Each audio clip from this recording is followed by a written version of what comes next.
Before we get started, please remember this podcast is for general educational purposes only. We're not providing medical advice, diagnosis, or treatment. Always consult your own healthcare provider about your care. Welcome to Fertility Nurses Unfiltered. 2 nurses, 1 mic, no bullshit. I'm Ashley LaRue, fertility nurse and founder of Fertilities. And I'm Laura Wepler, fertility nurse and founder of Navigating Fertility with Laura.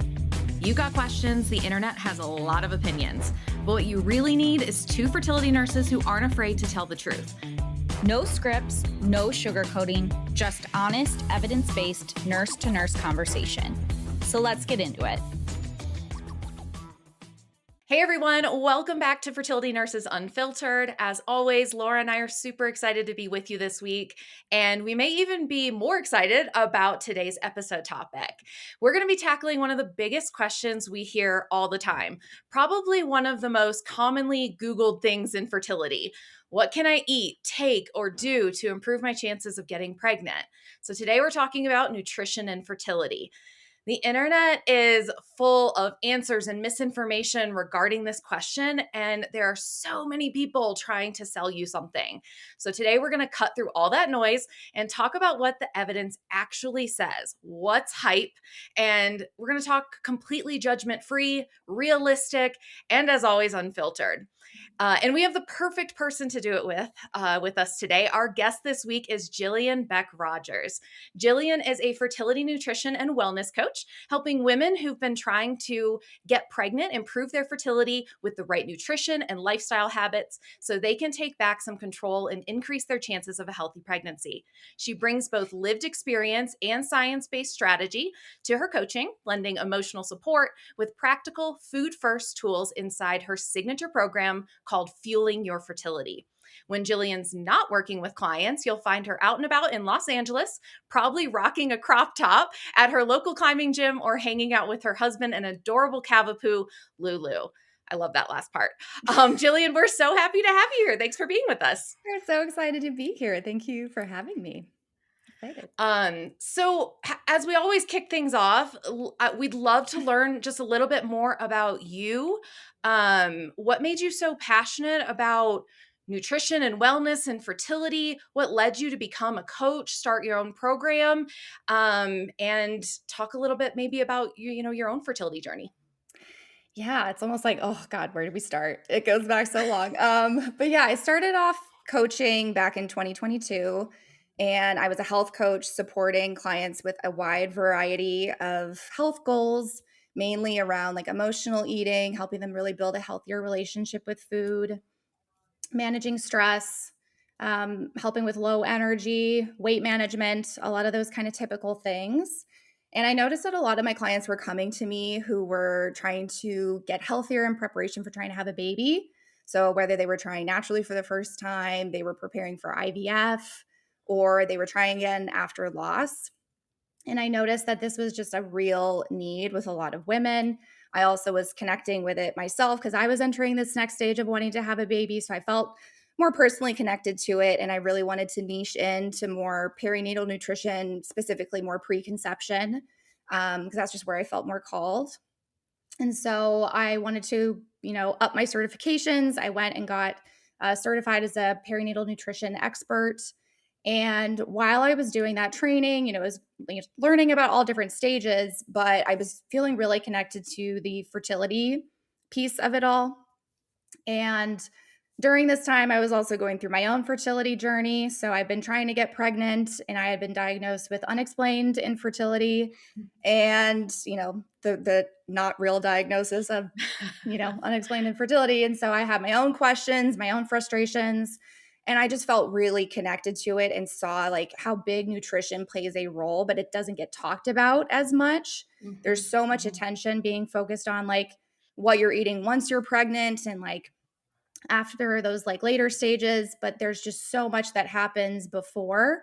And then when you're in that stage of like, what else could I be doing? Like, why isn't this working? I feel like nutrition is just something that needs a little bit more attention. So I decided to niche in even further and really just help women more during this stage of fertility nutrition. And I noticed there is a gap because my own experience, when I went to my first fertility doctor appointment, I went in to just try and get some questions answered. And I didn't exactly get the answers that I was looking for, but I did get, handed a pamphlet of like, okay, well, your next steps are after you do these couple other tests, which all checked out great. Your next steps are IUI and IVF. Here's the pamphlet with all the information and the price breakdown. And, here's the page on what supplements you should take, your nutrition guidance, your lifestyle guidance, all this other information. And I saw like literally it was like a paragraph, the nutrition information. It was like, don't eat barbecued foods, don't eat canned foods, and like a few other things. Yeah. I was like, oh my God, like the gap just became even more apparent to me. Like, I at least, this is my expertise. So I know what to do and what to look for. And like, this is the guidance that women who this is not their area of expertise, like this is all they're getting. And that is not anything at all on the doctor. I want to say like, that's just not their area of expertise. Like they are there to help with the fertility treatment. Nutrition is a totally separate part of it. And like even speaking with fertility doctors and OBGYNs, like the nutrition aspect is such a small part of their training that, they've even said like, I don't really know that much. Like I'm going to watch your workshop so that I can learn something here as well. And so it's just a gap that they don't necessarily have the time, the capacity, maybe even the knowledge to share that with their patients.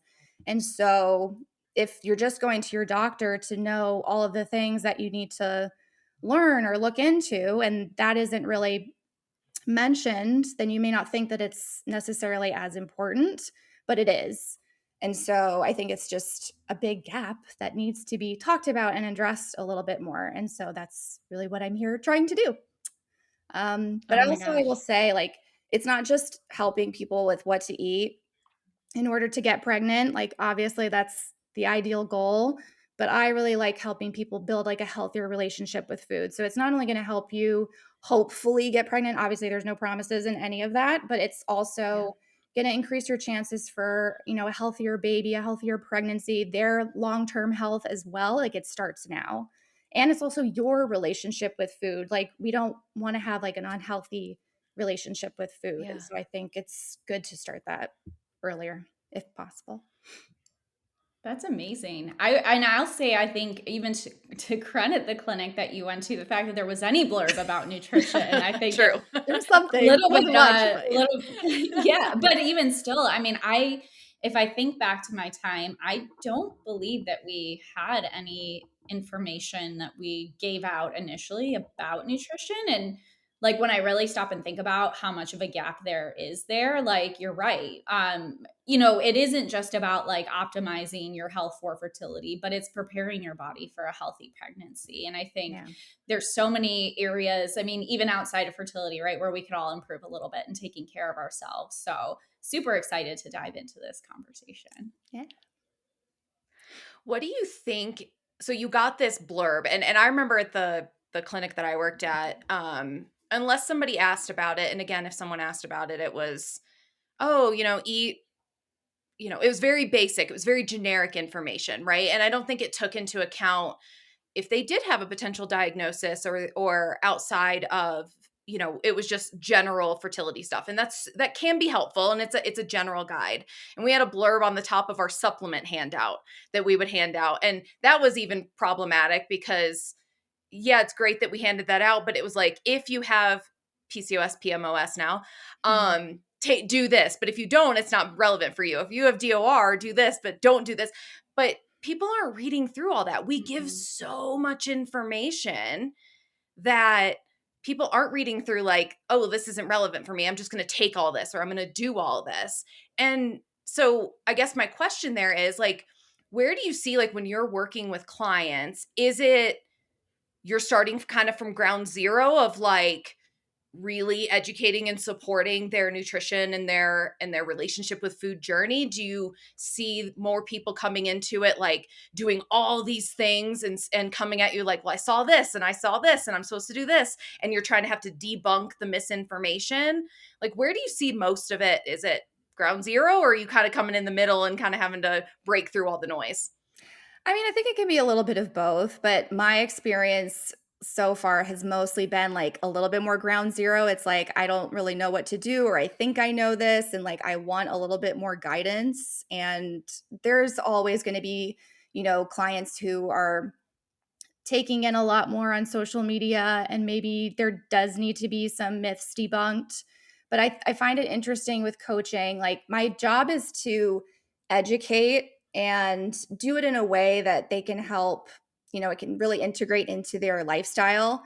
But I try not to always just come at it as like you need to do this, this, and this, and this. Like, you do want to have some buy-in, right? And that goes for Yeah. anything. But if I know that they are misunderstanding something, like a piece of information, or they're approaching something in a way that I don't think is actually going to be very helpful for them, it's like finding a way to get their buy-in and almost make it more their idea, if that makes sense. Because we don't just want to be told, like, you need to do this, this, and this, and this, because we may not necessarily want to do it. Even when you are in a place where you're willing to make a lot of change, if you have like a deep, like, for example, like weight loss, there's so many like myths out there about like what's the best way to lose weight. And I know a lot of women are told, their BMI is high. In order to do IVF, you need to have a lower BMI. And BMI is just such a small part of the picture of your health. I don't think it's even like a really great, accurate representation at all. But there's a lot of unhealthy ways to like lose weight, and there's a lot of diet culture noise and myths out there that some women, that's all that they know and that's all that they've been fed. But a lot of those practices to help you lose weight are not good for your fertility. It could actually really backfire. So yeah, it's like kind of giving clients guidance, but helping them do it in a way that they feel open and encouraged to do. And it's not going to just challenge all the beliefs that maybe they've held on tight to for decades in the past, if that makes sense. Yeah, no, it's a great point. Yeah. I wonder, so I mentioning BMI, right? I think we often think about diet and we think about weight loss, but there's certainly this other spectrum. And I wonder if you ever have patients coming in where maybe we're having a little bit of the opposite problem, where they're underfueling their body, which also could be impacting their fertility. I think hypothalamic amenorrhea, which for our listeners is, you're not ovulating every month because your pituitary gland isn't turned on and it isn't releasing those hormones to help you ovulate. So I'm just curious, do you see like both ends of the spectrum? And I'm sure there's a lot of myth debunking there. I've certainly in my career encountered women who are like avid runners, right? And they think, well, I'm being really healthy. Like I'm exercising every day. Like, well, what is the problem? Not realizing that they're actually doing their body a disservice by not incorporating things like healthy fats, which I think fat is a term that freaks people out, but we should be incorporating fat into our diet. Plenty of. I wonder if you could speak a little bit to that. No, I think that's an excellent point to bring up. I think like as I see more and more women, I think a lot of women are actually really under eating. And I don't think weight loss a lot of the times is because we're eating way too much food. I think it's just we're eating a lot of the wrong foods and in the wrong proportions. But I see a lot of women vastly under eating. And I think, like, I just even remember comments in passing that people have made over the years that I think about differently now, like as a nutrition coach. I think you're eating too few calories, and to your point, that can cause a lot of fertility issues. We have this myth about how fat can make you fat, which I think maybe more people are becoming aware, but like fat does not make you fat. I mean, obviously it depends on the types of fats that we're eating, but we need healthy fat, including cholesterol, when you are trying to get pregnant. And yeah, I think a lot of women are under eating calorie wise, and they think that that's a really good thing. I know a lot of clients will come to me like, well, I'm not eating very much. I ate very little today. And it's like, they're really proud of it. And they want this like, yay, you did good. And I'm just thinking like, okay, but we need to eat a little bit more, and just trying to approach that really delicately, because that can actually be hurting you a little bit more than it's helping you. Yeah, I think society right now, unfortunately, I think when the three of us were probably growing up, there was this really skinny diet culture, right? And low fat was a big thing, and all of that. And there, eating disorders were rampant, and not saying they aren't now and that's not a thing, but like I just remember growing up and that was just a thing. And I just feel like we're sort of reverting to that with GLP-1s and Ozempic, and you're seeing these people you're looking up to in magazines again are getting skinnier and skinnier. So I think that's such an important point to talk about, how it's fueling your body. And I think, I think you've spoken to this and I've seen some of the stuff you've done. It's like reframing your relationship with food. And I love how you approach it, not just from like, yes, I'm a nutrition expert. Yes, I can help you with X, Y, and Z, but it is that relationship. And I think a piece of that, and I would love if you could speak to this, and we've talked about it before on the podcast too, is a sense of control in the fertility space, right? And I think in a very uncontrolled, or it feels just like you don't have control over your body and what's happening, and you're not able to get pregnant, and like why and all this. So you're grabbing onto things of like, what can I do what can I control to feel better about the process, that I'm doing everything possible, which I think there's a piece of that is great. But like, how do you work with that in the diet, in the nutrition space, and talking about diet? And I think people can take it to the extreme, right? Of like, how do you sort of balance that with your clients or people that you see, of like, it's not doing too much, it's doing what's best for your body and not going to the other spectrum? Yeah, that's such a great question. I think it's a delicate balance that even I have to like, I watch it with myself. I watch it in how I'm talking about things, that I'm not veering too much in one direction or the other. But I think a lot of it just also starts with just awareness, which maybe sounds like an overly obvious, simple answer, but I think a lot of us lack awareness around why we're reaching for foods, when we're reaching for foods, when we're actually hungry. And I think that is something I really try to start with clients, is just building curiosity without judgment. Like, let's just notice things, like noticing your hunger and your fullness cues and getting more in touch with your body, learning when you do need to have food, building awareness around like when we do a food journal and they take pictures of all of the food that they're eating. It's like, there's no judgment here. There's no right or wrong answer. It's just, we're gathering data. So it's like helping build that awareness piece of what am I actually putting into my body and how am I feeling about that?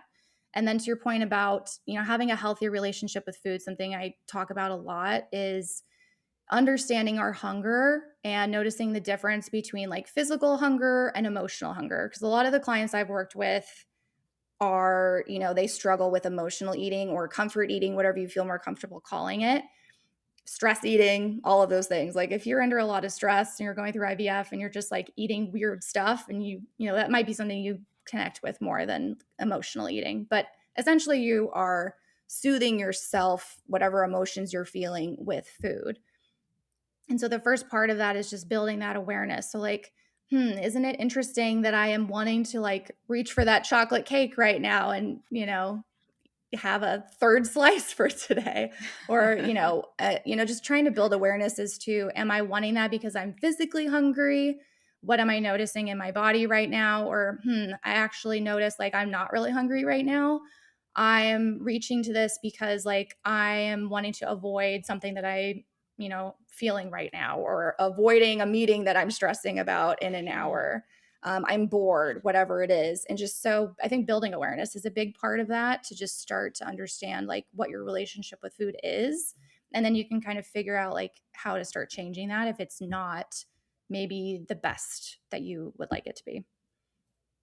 That's such a great, I like the way, like, you're really approaching this from a psychological aspect, which I think is incredibly important. And like, as you're talking, I'm like, I work from home, and when I'm like, I don't want to do that thing, I'm going to go downstairs and I'm going to grab like a cookie, or, and I do it too. And I notice it and I'm like, we all do it. But it's so, I think we don't really think about that, right? We just kind of go and we do, and we're not necessarily listening to those hunger cues. And this is probably going a little bit off topic, but I kind of think back, like, again, back to maybe when the three of us were growing up.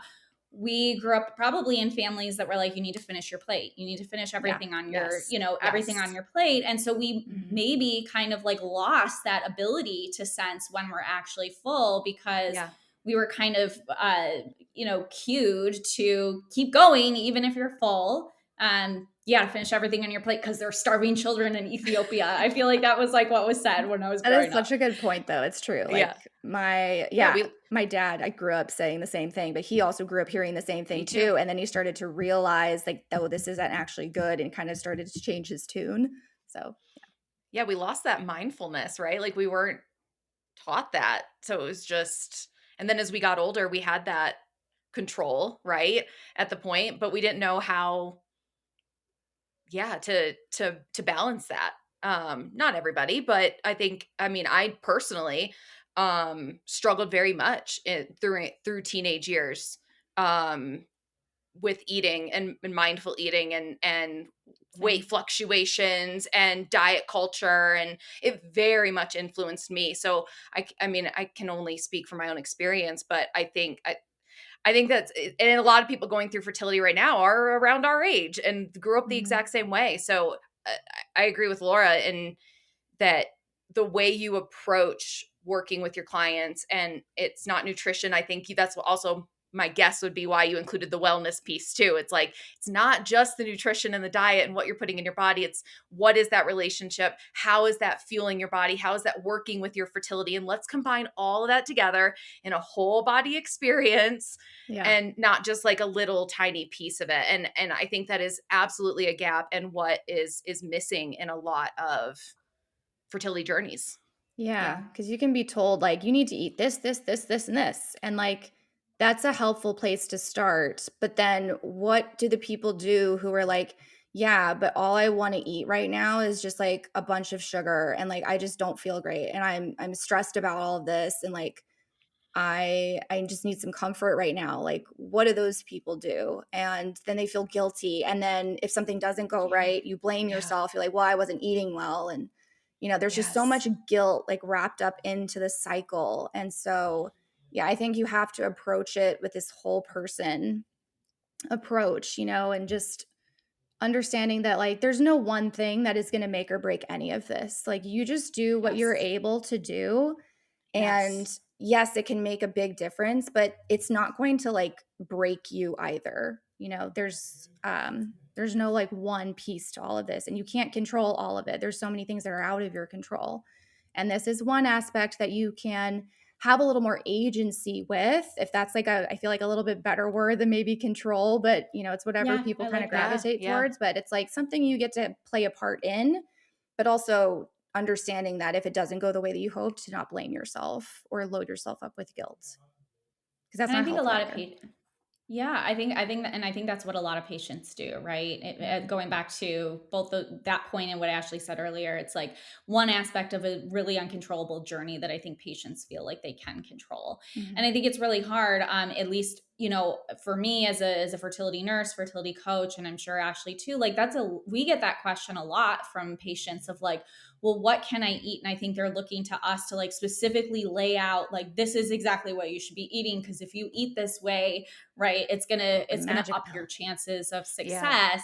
And correct me if I'm wrong, but the way that I always talk to patients is in, everything in moderation.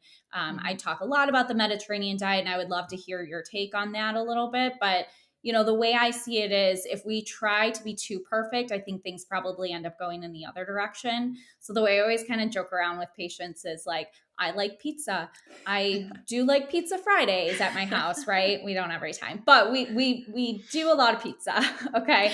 If I were eating pizza every single day, that is not going to be good for my fertility. That's not going to be good for my mental health, my overall health, so many things. But like, if that's your thing, if you like to eat pizza, like maybe do it once a week and maybe figure out a different way to like make it a little bit healthier. I don't know, like maybe put some different toppings on it, or maybe, I don't know. I'm just like, I think if we try to be too perfect in the process, like I think we probably end up sabotaging the whole shebang.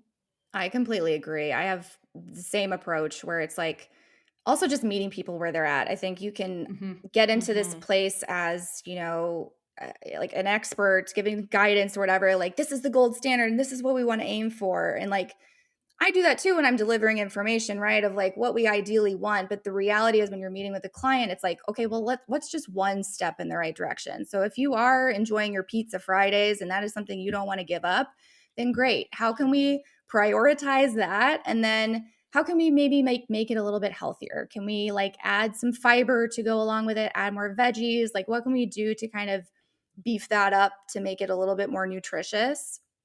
And then looking at, what else are you eating the rest of the week so we can really make that pizza Friday really like shine instead of being like the default because we didn't know what else to eat that day. But yeah, I think I don't want to say everything in moderation because there are like a couple things that you probably shouldn't eat, but well, true. For the most part, it's like, yeah, everything in moderation and there's room for all of it. And I also I have an issue with clients who come to me and they're like, yeah, I was told I had to cut out gluten, dairy, sugar, soy, and like all of these things. And it's just like just to speak on sugar for one part, it's like I have to eliminate sugar. It's like I love sweet things. I love dessert. And I just can't imagine being told I have to cut it out completely. Like I would be just like, and it's in everything. Yeah. Like it's in everything. Yeah. I would just be like, well, kill me now. Like, no, I don't want to do that. So it's like, I don't think we need to do the all or nothing approach with things. It's, meet where you're at. What's one step in the right direction that would make, help us move the needle a little bit. Still enjoying food because that is a part of life that is worth enjoying. And we don't need to eat rabbit food. We still should enjoy our meals and our food and enjoy the experience because that matters as well. And just kind of finding a healthy balance. So yeah, I totally agree with that perspective. It's progress and not perfection, as we all like to say. It's like there's no perfection happening here. So Yes. It's got to work for you, right? And everybody's got those things. Like for you, it's like, oh, I love my sweets. And for Laura, it's her pizza. And for me, it's probably wine. I love wine. So me too. We all have our things. And it's like, you know what? If that makes you happy and it makes you smile and you're enjoying it with your significant other or family or friends, it's like, oh my gosh, go enjoy those moments. Fertility is stressful enough. Like, you can have that balance and still have success.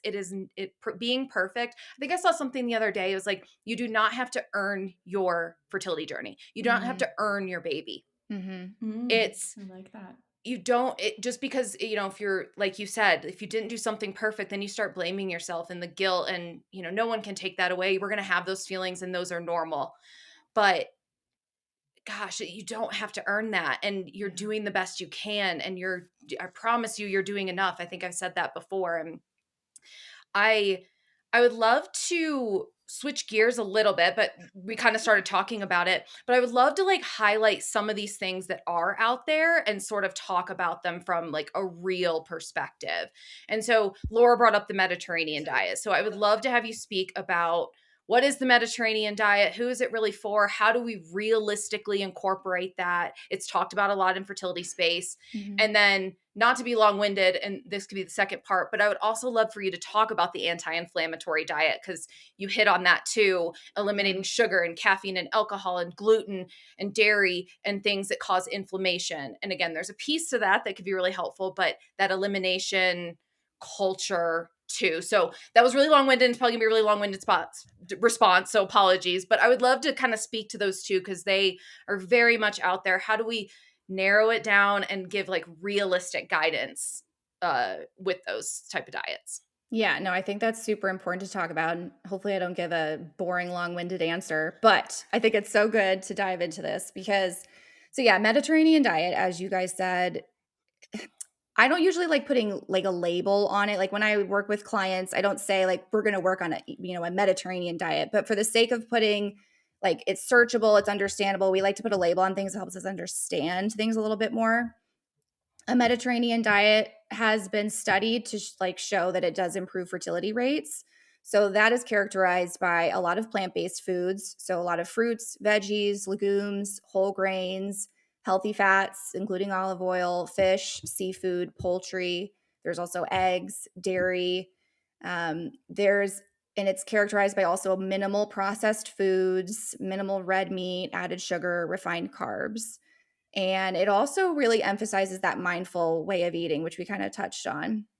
So it's like eating with friends, family, really slowing down. That's something I talk about with clients too, because if we're eating all of this healthy food in this rushed stress state where we're putting our body's stress response on, your digestion's going to get kind of messed up and you're not even going to get the full benefit of all that good food that you're eating. So that's also another part. Think of like the Mediterranean lifestyle. Like we want to try to slow down a little bit and enjoy and savor our food is another piece of it.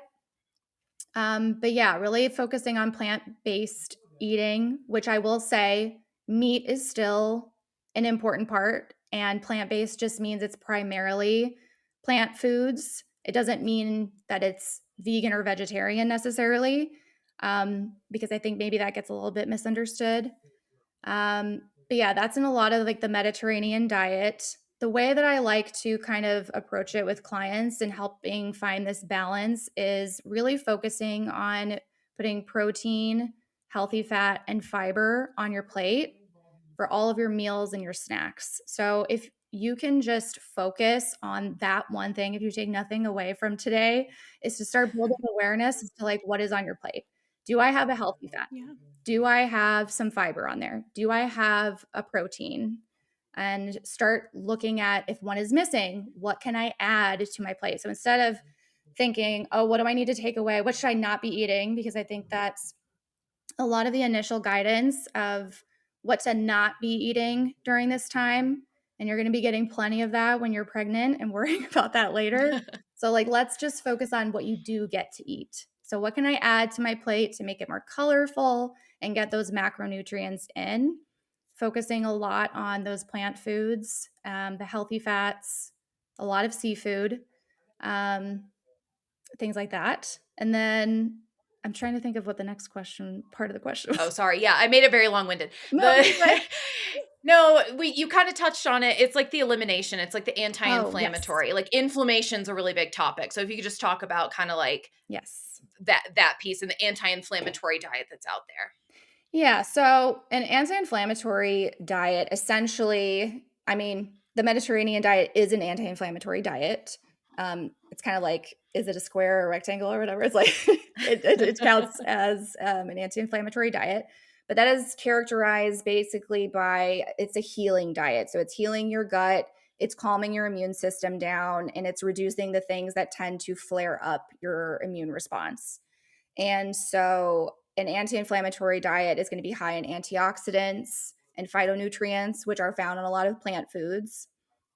A lot of omega-3 fatty acids, which are in fatty fish, nuts and seeds, and monounsaturated fats, which is like avocados, nuts, seeds, things like that. So a lot of those foods are in the Mediterranean diet. And then an anti-inflammatory diet is also low, again, in processed foods, low in trans fats, those unhealthy fats, refined carbs, industrial seed oils, added sugar, things like that. But to the topic of like elimination diets. So I know a lot of people are, like we said, being told like you need to cut out gluten, dairy, sugar, soy, whatever else. I know gluten, dairy are a very common one that I get asked about a lot. Like, do I need to eliminate it, or they've already eliminated it because their doctor told them to? And I think the answer that I would give for that is like, that's not for everybody. So if you have celiac disease, if you have an intolerance that's very noticeable, you don't feel well when you eat gluten and or dairy, then yes, you should cut it out because that's a clear, triggering immune response.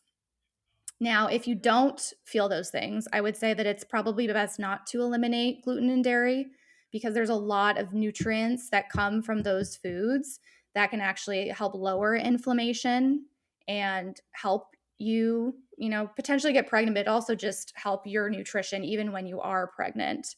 So cutting those foods out, I also find that means they often get replaced with less nutritious options, which is the other potential negative downside. I mean, dairy-free cheese, for example, what the hell is in that? I don't even know. A lot of chemicals. A lot of tapioca and potato starch and food coloring. And I'm just like, that's not food.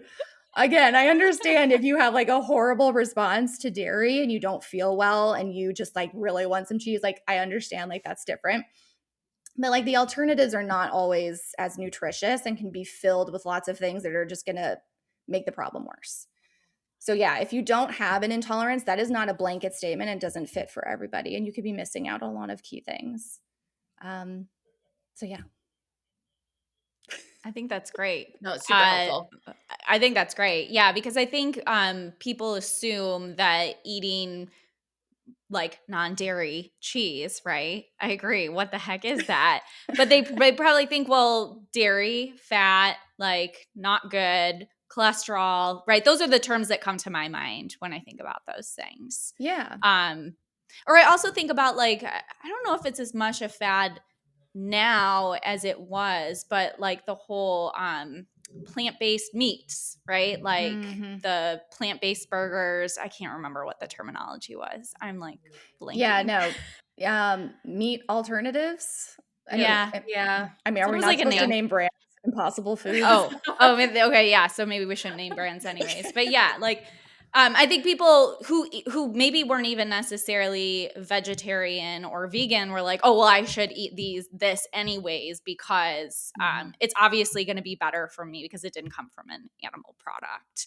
Yeah. And so, but I don't. That's probably not always necessarily true. Like we need those animal fats. We need some of that in our diet. Yeah, and I think that's another misconception is like, oh, all animal fat is bad, all cholesterol, we need low cholesterol, but you need so much fat, especially for progesterone and keeping like making a pregnancy stick. So like you need healthy fats, including cholesterol, um, animal meat in moderation. Like we need that, and actually studies have been shown with full fat dairy is actually much better for you than the low fat stuff, which again is not what we were taught growing up. It's like I Yeah. mean, it's been hammered into my mind too. It's like, oh, get the skim milk, get the low fat, non-fat, or Yep. whatever. And I'm trying to retrain myself, be like, no, just get the full fat. Don't get scared. You'll feel better with what you're eating. And typically, a lot of times when they're cutting the fat, they're adding sugar, which is actually going to be Yeah. much worse for Yeah. your inflammation and therefore your fertility. But yeah, I'll go back to like talking about the whole anti-inflammatory diet. So the two biggest things that your diet can have an impact on for lowering inflammation is one, it's your blood sugar. And then two is like eating in a way to lower inflammation. So balancing your blood sugar so that putting the macronutrients on your plate, the protein, fat, and fiber is a big part of balancing your blood sugar. So when you have those on your plate, you'll start to get a better balance with that. Lowering your added sugar intake. So again, we don't have to eliminate it because again, that's not fun and we don't want that. I like dessert, but lowering the amount of excess sugar that we're getting because it's hiding in so many foods. So just building again that awareness piece, like get comfortable with like reading nutrition labels. Get curious when you're going to the grocery store and you're picking the different products that you typically grab off the shelf and just take a minute to read the nutrition label and see what's actually in it and see if there's like added sugar in there. And if there is, maybe there's a better option on the shelf that we can try. So yeah, lowering the sugar, balancing your blood sugar. When you do have dessert, have it with some protein and some fiber. I was just saying, like, I made Rice Krispie treats the other day, and so I was like, how can I make this a little bit healthier? Because I want to make Rice Krispie treats, and so it was like, okay, we'll make it with puffed quinoa and brown rice cereal instead of Rice Krispies, and I'll mix in some peanut butter, and I'll sprinkle in some chia seeds, and like I added all this other stuff. So obviously there's like a crap ton of sugar in there because it's marshmallows, but the point is that your body is absorbing it with more protein, more fiber, more fat, and that lessens the impact of those blood sugar spikes on your body. And the less impact of these blood sugar spikes, it'll be better for your inflammation as well. So It's really interesting. Again, we keep coming back to this like when we were growing up. But again, I think about when I was growing up, a lot of it reading nutrition labels, it was you automatically look at the calorie count and the calories per serving. And you're not necessarily looking at the percents of sugar that is in there. And you can have really low calorie foods, but they can have like a tremendous amount of sugar in there. And that's like where all the calories are coming from. There's no carbohydrates. Well, I guess sugar is a carbohydrate. There's no like fats. There's nothing else in it. It's all yeah. sugar. But great, it's low calorie. I never really look at the calorie count on a nutrition label. I think that's such a good point to bring up because sometimes I even forget what the average person is like first looking at. But like when I go to look at a nutrition label, I honestly like could care less about what the calories are. I am looking at first the ingredients list because like what is actually in this product and yeah, like I can work with clients to like figure out like what ingredients are better. But if it's got like a crazy long list, typically with things that you cannot pronounce, and then sugar is higher on the list, that means that is what's the highest volume ingredient. Um, so yeah, I think that's a good point that you bring up is we're so concerned about the calories, but it's like what is actually in this food? And there's so much more to the nutrition label to pay attention to. And the ingredients is something I would look at first. And then, yeah, maybe the grams of sugar and like what fiber is in there. Calories is like the last thing I would be concerned about. Which is, I agree with you, it's just so not how we're trained. No, it's like the exact opposite. It's the No, exact it's always opposite. like you eat It's why a it's like X amount of giant. calorie. It's Counting like giant calories. at the top. Yeah. Or it's like right present on the front of the box, right? Yeah. It's like low 100 calorie calorie pack. food. Yeah. Right. 100 Yeah. calorie pack. Yes. Yeah. Well, it's Yeah. not really 100 calorie pack when then you grab like 5 of them. It's 500 calorie Because there's pack. nothing in there. And so you're still hungry after the one pack. Like, there's no real food. So a lot of this is like retraining the way that we've conventionally thought and learned about food. I'm learning a lot. No, I love it. It's all about, yeah, like how do you, it comes back to the title of what you called it, and it's a perfect title of your program, Fueling Your Fertility. It's like, how do you rethink food and the way we were taught, and how do we fuel your body to get the best possible fertility outcome? So I oh my gosh, I love this conversation. One of the things we get asked a lot is like, what are good resources out there? Like, obviously, like you're a resource. But like so much misinformation, social media, Google, all these things. Yeah. Like, do you have sort of like is there an app that like helps you read labels and macronutrients? Like, I don't know, I'm kind of making that up, but it sounds like a great thing. Good idea. Right? Maybe I don't know if it exists. But yeah. No, like, are there any resources that you use or that other people could be like, hey, if I'm going to start somewhere, where do I start? And yes, your page can obviously be that, and like working with you and things like that. That's an obvious thing. But yeah, are there great books to read? Is there great websites to follow? Like how do people navigate all the crazy news and noise out there? That's a good question because I think the default is that most people are going to like AI, like Chat GPT, and asking for answers, which is basically just skimming the internet for you.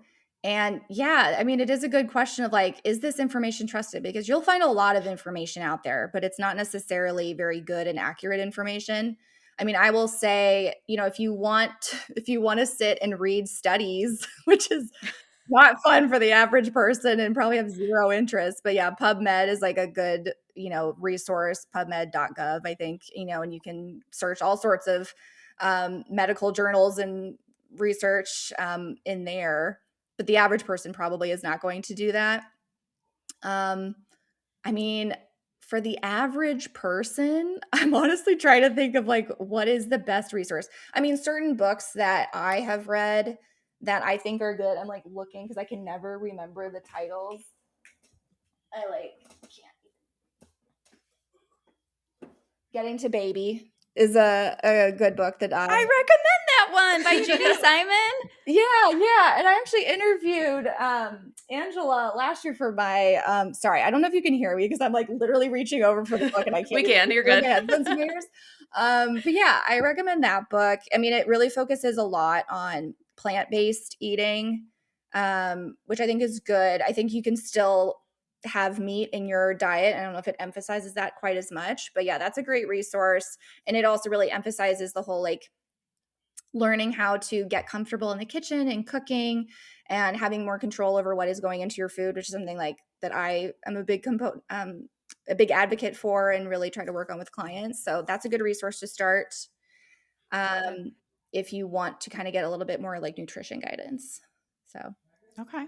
Yeah, I love it.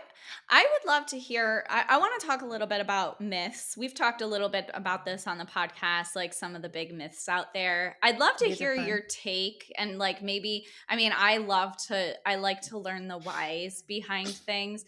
We hear a lot about pineapple core, pomegranate juice, French fries. Like, I know the French fries, and I think I have a little bit of an understanding with the pomegranate juice and the pineapple, but I would love to hear like your take on these, and B, I would love to hear, Ashley and I did a segment at one point where we talked about the craziest things that like our patients have brought to us. And one thing I said was the bean diet, which I don't know if you've ever heard of that, but it sounded like all Somebody you eat was is telling me beans. about this. I feel like I clearly don't spend any time on TikTok and like skim social media enough, because some of these I was like, I haven't even heard this and I have to look it up to see.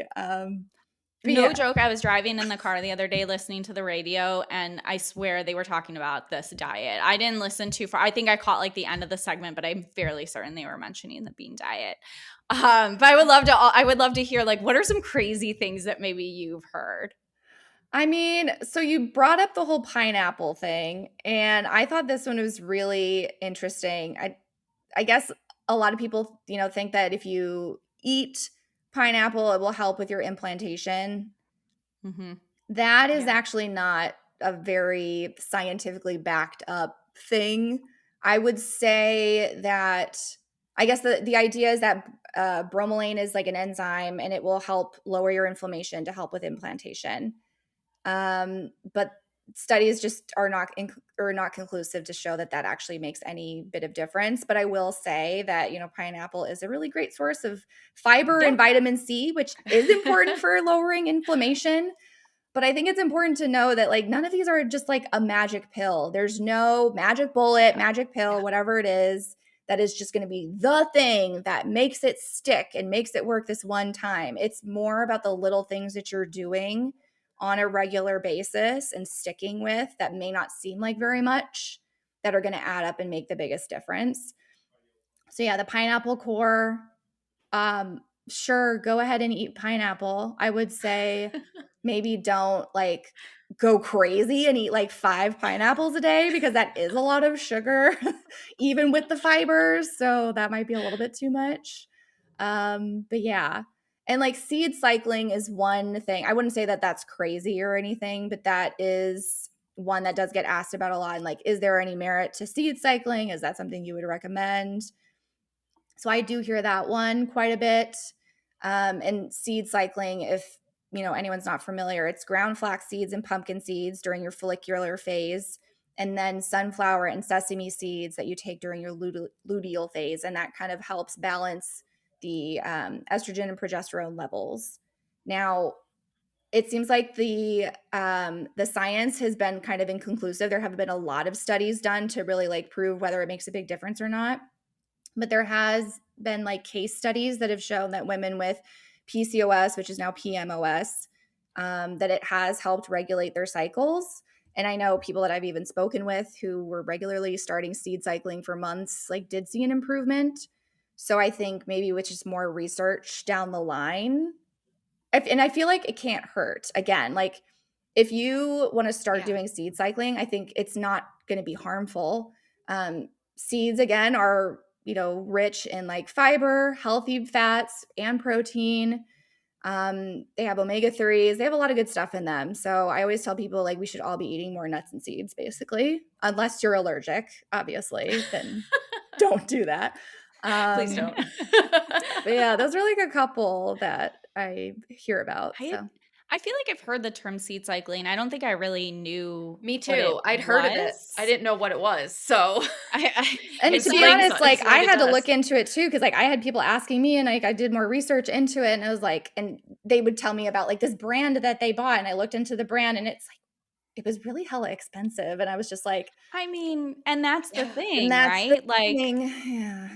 A lot of this is like profit over, actual benefit for patients. And again, even if there is some benefit, it doesn't mean that I want to put out for our listeners, and Ashley and I have talked about this, it doesn't mean that you should delay necessarily interventions. If you've been trying for a really long time, if you're having regular cycles and you're not getting pregnant, like definitely seek out a specialist. It doesn't mean that you can't incorporate those things while you're, getting maybe some assistance. But I wouldn't, all of a sudden start being like, oh, well, seed cycling, that's the answer to all of my problems, right? Just as you said, there is no magic wand that we can wave and have like the cure. And I think the whole point too is with that and all of these fads, if all of these things were really as miraculous as I think the internet likes to make it seem, like we would not have a fertility problem in this country. We would not have a lot of the issues that we have because there would be these really easy fixes. I joked before on the podcast that clinics would have pineapple farms and they would make a lot of money on pineapples. That's true. They'd be handing out seeds and pineapples and French fries and all the things. Well, and there wouldn't be just a little blurb, right, in your fertility handout at the clinic. They would have whole long list about like doing these things. So I think that's important to. I think we've hit on this. Like, it's all about balance, right? And I like what you said, Jillian, a little bit ago, is like meeting the person where they are. Like, what is their regular diet already? What are they currently doing? What are maybe they hyper fixating on? And like, how do you and then you're approaching it that way of like, okay, how do we need to have this conversation? I think it's all about balance. And I think if you see something and want to try it, like as long as it's not harmful and you're communicating that back with your care team and your specialist and whoever you're working with, I think again, it gives that sense of control in a very uncontrollable situation. It's not going, but it's not going overboard. It's not stressing yourself out that you're not being perfect. It's not being guilty if you didn't do X, Y, and Z, or you did eat this and that's why X, Y, and Z happened. So it's finding that balance, and it's gotta work for you. Just because comparison too is a big one, and we've talked about this a lot. Like, just because so-and-so did X, Y, and Z and it worked, or they, that's they're claiming that's the reason something worked, doesn't mean that's going to work for you. Doesn't mean that's right for you. Right. And I think it's coming at it from a very personalized approach makes all the difference in the world versus this generic advice, this social media craziness and doing X, Y, and Z. And, I think doing too much can be harmful too. Yeah. I've talked about that before with like vitamins and supplements. I've admitted I've gone to the extreme with vitamins and supplements before, and I felt like crap. I felt terrible, and I backed off, and I was like, whoa, what do I actually need? What is actually helping here? Not something I'm seeing. But yeah, I mean, I guess that's a great segue, like for like a question for you. Like, do you talk about vitamins and supplements in addition to nutrition with your clients? Because obviously I think the two kind of go hand in hand a lot of times of like, what can I do? What can I eat? What can I take to improve outcomes? And I think that's another thing that can go to the end of the spectrum and be super, super, super expensive. And a lot of people just trying to sell you things that may not be evidence-based. Yeah. Expensive urine, as they say. Oh. Yeah, that is such a great question. So it definitely does come up, and like in my program, like I have a bunch of resources for people. And one of those is like a prenatal, like how to pick a prenatal guide, like questions to ask, what you should look for in there. Because part of the problem is that, in the US, it's all the supplements are unregulated. So there's really no way to know, not no way, but it's hard to know what is really worth you buying and what is actually, what you need and in the amounts that you need. A lot of times they will, I learned this recently from a woman whose husband works in the supplement industry, but apparently they, will put higher amounts than is even necessary because they need to hit certain standards. And in order for it to not decrease over time sitting on the shelf, losing its potency, they kind of make up for that by like overloading the potency, if that makes sense.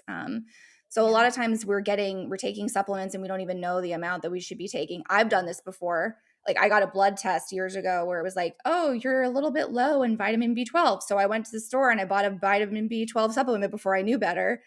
And like a couple weeks later, I was like breaking out, did not feel well. Like my skin was telling me like something is wrong. And like I did more digging and it was just like this unbelievable amount of B12 that no one should be taking on a daily basis. And so, yeah, you can have way too much of supplements. And so it is something that I do talk about with clients. I don't dive into it a whole lot because I try to stay in my lane, which is really primarily focused on food and how we can supplement through a healthier whole foods diet. And I think, but having like a good prenatal and certain other vitamins that I typically like recommend, I think is still good part of that protocol, but it does not replace a whole foods diet because you're not going to get, fiber, protein, and healthy fats from just your prenatal vitamins. Like you really need to get that from your food in good amounts. And there's a lot that is going on in your food with all the different nutrients that are working together synergistically that's happening in your body and benefiting in you in ways that we don't even really fully understand that you're not going to get just from like a supplement that's in a bottle. So yes, it is something that I recommend typically, like a quality prenatal, which most women are already doing or looking for maybe a better alternative brand. CoQ10 has been studied extensively. Definitely doesn't hurt to take CoQ10. I usually recommend people take an extra choline supplement because choline has been linked to a lot of, better birth outcomes, but a lot of women are getting little to none in their prenatal and not getting enough. So that's something I kind of suggest. All of this is suggestions, by the way, because I am not a doctor. Yeah. And so that is also the other area of the lane that I try to stay in. Like, these are suggestions. This is guidance. But ultimately talk to your doctor or your nurse to get, the final okay with whatever supplements you want to start or change. I do think like an omega-3 supplement with DHA and EPA is important. I do suggest taking like fish oil or algae oil if you are vegan. So yeah, those are a few off the top of my head. But I think a lot of people automatically assume that the more expensive their prenatal, the better it must be. And there's a lot of these right on social media. Or I can specifically remember specific reps who would come into the fertility clinic like touting that they had the best prenatal on the market, right? Like, I think first of all, I think the most important thing is be on a prenatal vitamin, right? Just be on a prenatal vitamin. Talk to your doctor about what they recommend, but like, I'm sure we can all agree, just be on a prenatal vitamin is like the best thing that you can possibly do. And it doesn't have to cost you an arm and a leg each month to like be on one. Yeah. Look for third-party tested, talk to your doctor.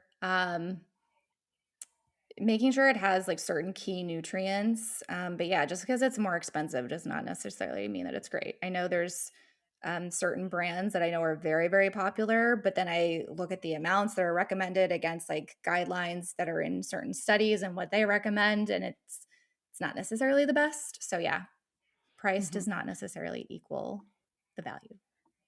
I worked with a doctor and I loved this physician, still do.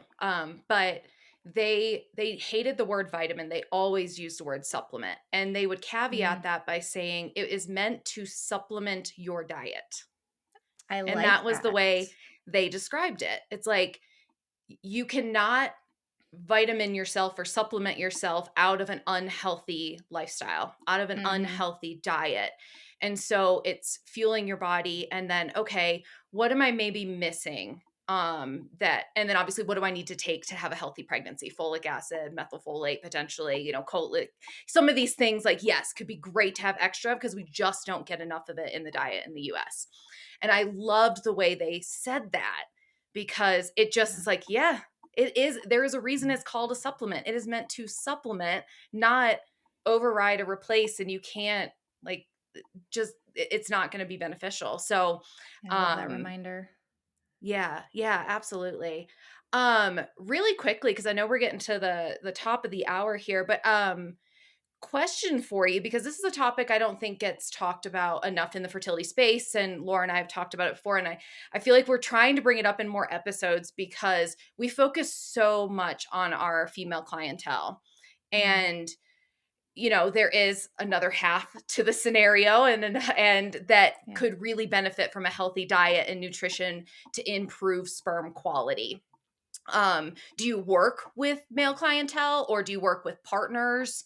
Like if somebody's coming to you and they have a partner, are you kind of, a lot of it's very similar, right? Of like the healthy fats and the protein and the fiber and things that can actually improve sperm. So it's very similar, but curious if you kind of work with that clientele too, or at least like dabble in it if a client of yours has a partner.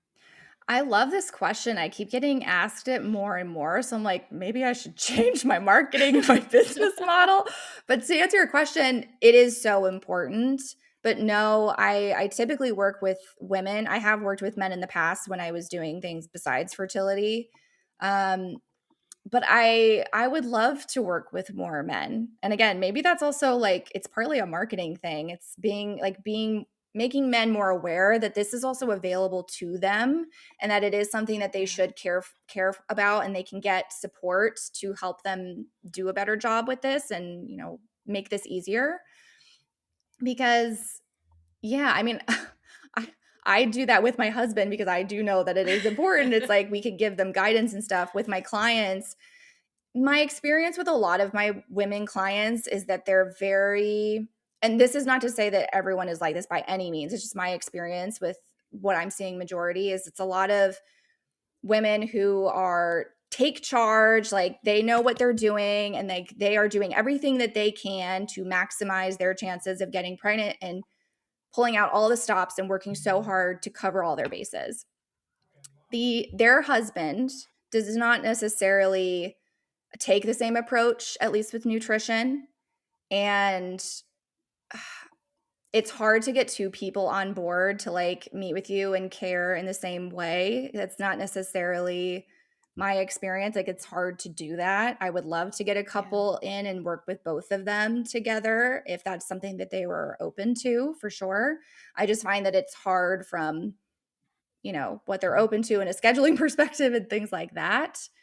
But it is important. And so maybe it's something you should be looking into a little bit. I mean, I bet that could be really helpful too. It's hard to make changes, especially in a household where you're feeding the two of you, right? I think it'd be maybe not easier, but easier to adapt your diet or your lifestyle or how you're fueling if you're doing it with someone and you have that sort of accountability partner, right? And maybe helping you recognize different patterns could be really helpful. And I think we've said before on the podcast, like men just compartmentalize, I think, this whole fertility journey so much differently than women. And I think a lot of that is the way that we talk about infertility and the way that we treat or have historically treated infertility. A lot of it's been treated as a female issue when in fact a good majority of it is also male. And I think that's being more and more talked about, especially in the last year or so. We're seeing more and more about sperm health, about DNA fragmentation and like lifestyle changes that we could do to improve that. So if there are any men listening, like you're part of the equation, we got to get you involved as well. And if your partner, female partner is, working on these, eating better and working on their nutrition and all of this, like do it with them. It's so much easier to do it as a partner. Like when I am working with the clients, I always tell them like, please share this information with your partner.